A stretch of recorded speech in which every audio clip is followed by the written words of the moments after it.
Čemodanai sukrauti, kostiumas yra, šalmas yra.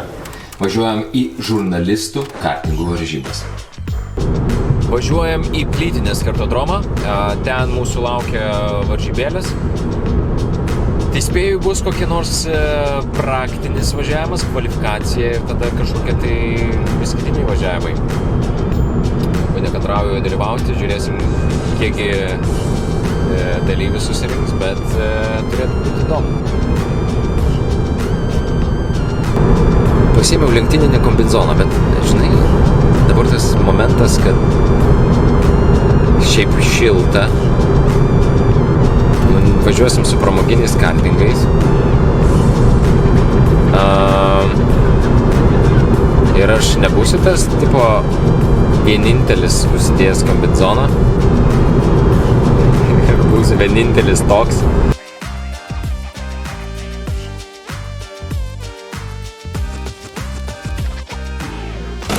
Nežinau, kiek girdėsis, bet priėmimas vyksta, registruojamės ir važiuosim čia į pirmą važiavimą.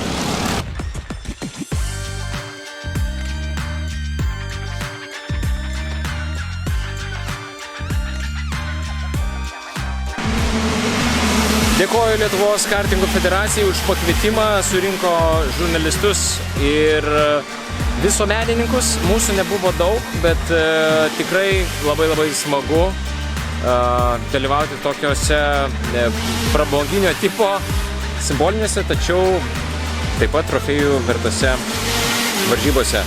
Toks vazonas tikrai pakankamai didelis, tai smagu. Į ofisą, į autogidas.lt ofisą parvežu pirmos vietos taurę.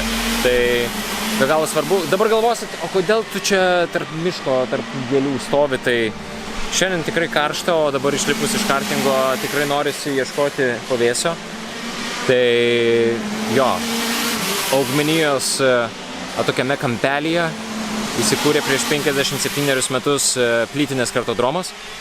Beje, tuo laikotarpiu čia tikrai buvo miesto užkampis, o dabar čia pristatyta labai daug visokiausių gyvenamųjų namų ir čia truputėlį istorija liūdna dėl to, kad žmonės atsikraustė čia tarsi nežino, kad prie kartodromo atsikraustė.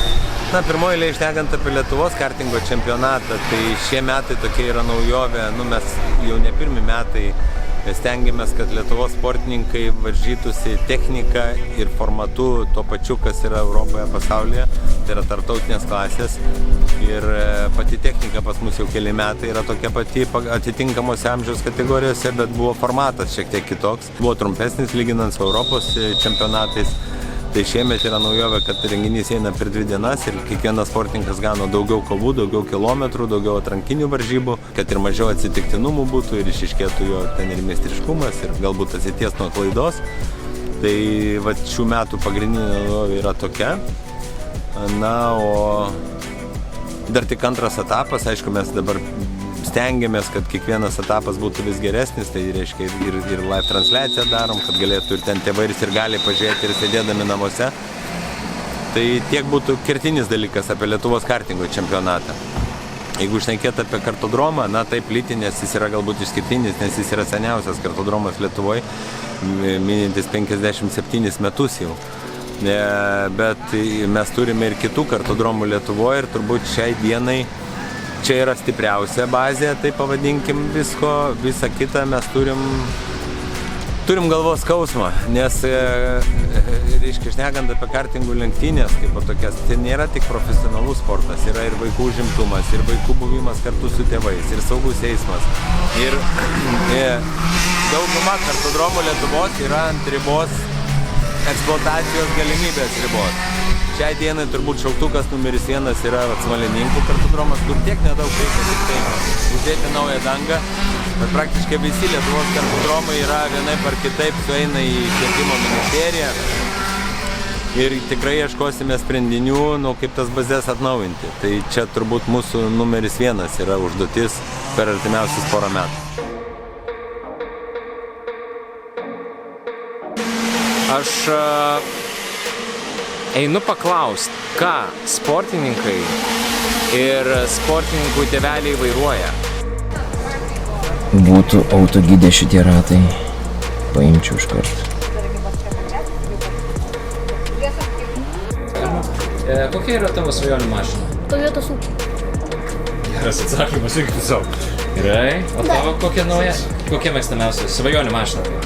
Mercedes. Mercedes.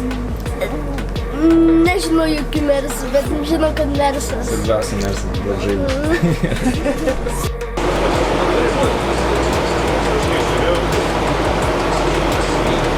Šiandien vyksta treniruotė ir keletai skaitinių važiavimų.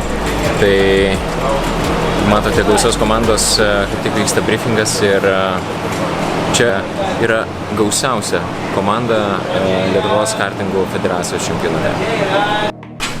Kaip pačiam rytinis hipodromas?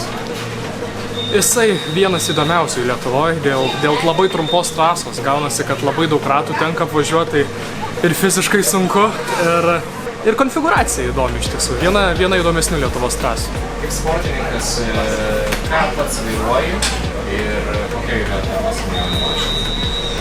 Vairuoju lenktyniauju tai su KZ2 kartingais, o svajonė tai tikriausiai visada vis tiek būtų pabandyti Formulę 1. Civiliniam gyvenime Shelby American. Iš autogido tokio. Autogidė tai tokio nėra. Toks yra. Bet toks jau svajonių, kad be limitų tai turbūt 67-ųjų Mustangas GT500 šiltas. Gal ne pirmas kiekvieno pasirinkimas, bet vienas gražiausių automobilių, bent jau man. Manau, kad McLarenas P1. Man likimas taip sudėliojo, kad gimiau 9 mėnesio 11 dieną, tai be abejo Porsche 911. Ligier automobilis. Jį galima vairuoti nuo 16 metų. Vairuojam kartingą su 4 ratais, kuris važiuoja tik į priekį, atbulinio bėgio nėra. O civiliniam gyvenime? Civiliniam gyvenime yra tokia didelė amerikietiška mašina, Chrysler Pacifica. Tai į ją telpa tas kartingas. Okay. Mano svajonė turbūt būtų dabar Dominikui 10 metų, tai liko dar 6 metai, jisai išsilaiko B1 kategoriją ir tėtis važiuoja šalia, tai čia didžiausia svajonė, žinai, būtų, turbūt taip. Gerai. Ačiū.